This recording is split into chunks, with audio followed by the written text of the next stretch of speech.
Donc salut à tous, c'est Flouf pour un nouveau tutoriel.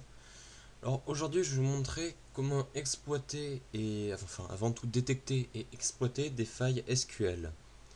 Donc pour ça on va utiliser un outil qui s'appelle Google. Vous utilisez tous les jours. Il n'y a pas de souci, vous prenez tous les jours. Il faut savoir que Google possède des codes de spécification de recherche. Et on va se servir de ça, ce qui fait de Google un outil très puissant. On utilise un dork, on appelle ça comme ça, c'est des fichiers qui contiennent un maximum de code de spécification. Donc là, on va utiliser le in-URL. Ça va chercher dans les adresses web, l'URL, les pages qui ont cette adresse, cette portion dans cette adresse. Donc nous, on va chercher, je vous montre vite fait comment ça marche, hein, j'avais déjà repéré un site. Donc vous copiez ça, c'est du in-URL de point, et ça va vous chercher toutes les adresses qui ont index.php, etc. dans leur adresse. Comme là, vous voyez, ici aussi, il n'y a pas de souci. Donc, une fois ici, comment détecter un site qui a des failles? J'ai repéré un site, et c'est extrêmement simple. Il suffit de... Alors, je vais reprendre l'adresse de départ. Tac, site vulnérable. Voilà. Ça vous met on a une portion de code SQL en fait qui va être interprétée. Donc là, vous le voyez très bien, product.php et le cat égale. C'est ça qui va nous intéresser. Pour détecter un site qui a une faille SQL, il faut juste rajouter un apostrophe, la touche cat de votre clavier. Et ça va simuler une fin de requête. Et si le site est mal protégé, il y a la faille qui apparaît. Donc on essaye. Et voilà, ça vous met une magnifique erreur SQL. Donc déjà, vous avez toute l'arborescence sur le serveur. Ça peut servir pour certaines attaques. Mais surtout, ce qui nous intéresse, c'est la syntaxe invalide du code SQL et une erreur d'argument. Donc à partir de là, on garde notre adresse et on va utiliser un outil qui s'appelle SQLmap. Tac, tac, tac, SQLmap. Cet outil va exploiter la faille à notre place, ce qui est vachement pratique. Donc on l'utilise en tapant python sqlmap.py -u, vous rentrez votre URL sans l'apostrophe, c'est très important, et là ça va chercher.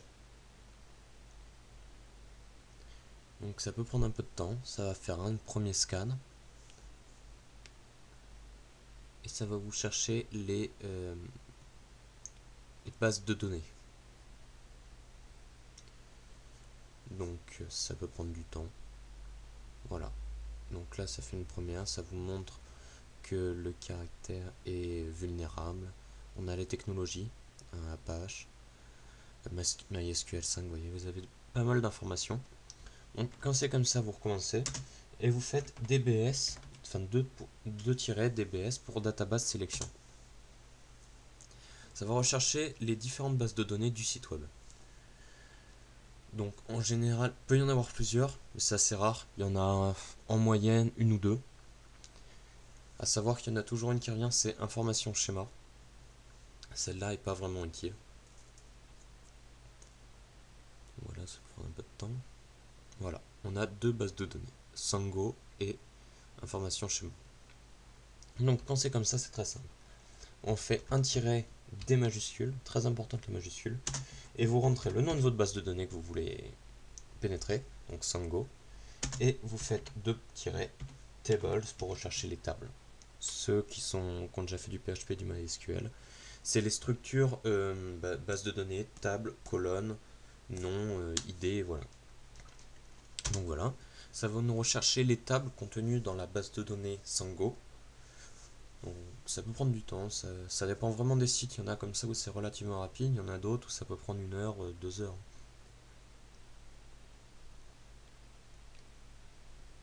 Il faut être assez patient. Donc voilà, on a les différentes tables.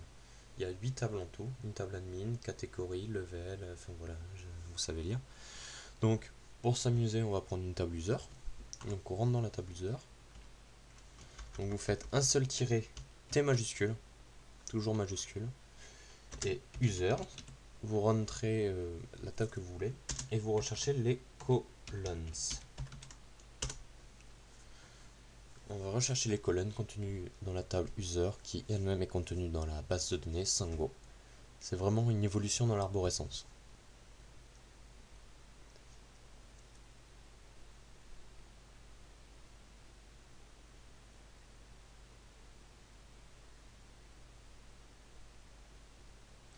Donc voilà.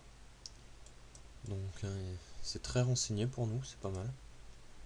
Donc il y a l'activité, l'adresse, la ville, la compagnie, l'email, très important si vous voulez faire du phishing ou du spamming, le job, le téléphone, le password, le vrai password. Alors comme ça, vite fait à mon avis, ça va être le password crypté et la décrypté. Ils sont pas très malins. Et le nom d'user. Donc on va essayer. Hein. On va prendre quoi? On commence par username. Et là vous faites dump. Et ça va vous chercher tous les usernames. Donc tous les noms d'utilisateurs. Et après vous recherchez tous les vrais mots de passe. Il suffit après d'être patient et d'avoir un peu de chance. Vous testez après une par une. Voilà.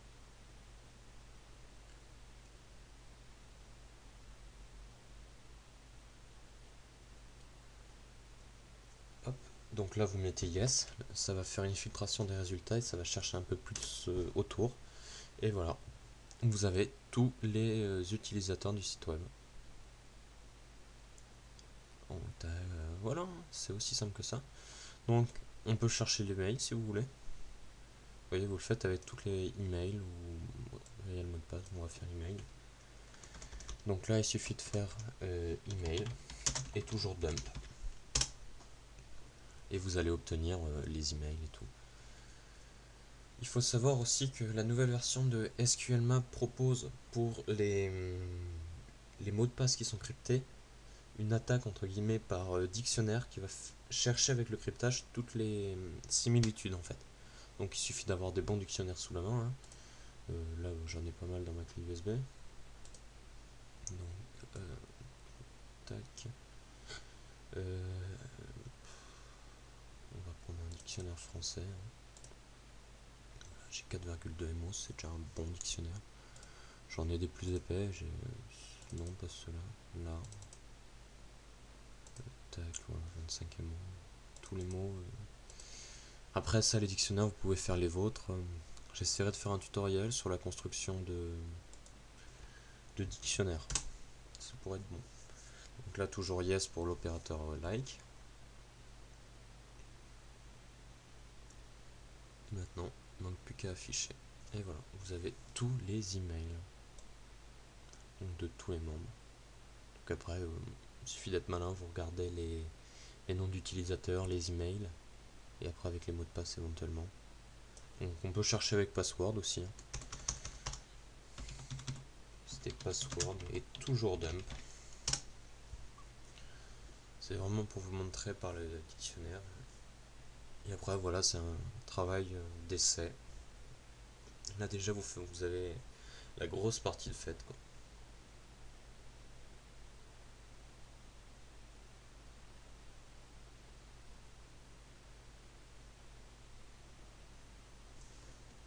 Yes. Donc voilà. Ils ont reconnu des mots de passe hachés, donc ils nous demandent si on veut utiliser un dictionnaire. Vous mettez yes. Ils vont vous proposer un dictionnaire par défaut. On va mettre le nôtre, hein. On va pas en mettre un trop lourd. Voilà, 2,4 MO. Alors vous mettez l'adresse. Et vous faites entrer. Merde. Et vous faites entrer. Donc là voilà, il y a une petite erreur, mais sinon c'est pas rien. Donc voilà. Donc j'espère que ce tuto vous aura été utile et bonne continuation dans l'univers de Backtrack.